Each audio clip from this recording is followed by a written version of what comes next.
نبی علیہ الصلوۃ والسلام نے ارشاد فرمایا، ملک الموت تم آنے سے پہلے کوئی میسج بھیج دیا کرو، جیسے لوگ کہتے ہیں اپنے دوست کو آنے سے پہلے کوئی ای میل کر دینی تھی۔ تو نبی کریم صلی اللہ علیہ وسلم نے ارشاد فرمایا، آنے سے پہلے پیغام بھیج دیا کرو تاکہ لوگ تیار ہو جائیں۔ ملک الموت نے کہا، اے اللہ کے محبوب، پیغام تو بہت بھیجتے ہیں، لوگ توجہ نہیں دیتے۔ مثلا کسی آدمی کی بینائی کا کم ہو جانا، یہ ایک میسج ہے۔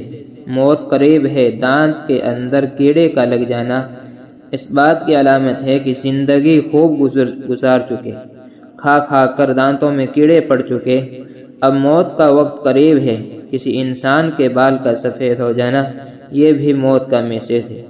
کسی کا سماعت یعنی سننا کم ہو جانا، یہ موت کا میسج ہے۔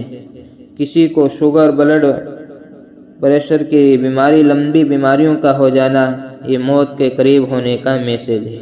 لیکن ہم اس میسج کو ریسیو نہیں کرتے، کان ہی نہیں دھرتے، اپنی مستیوں میں لگے ہوتے ہیں۔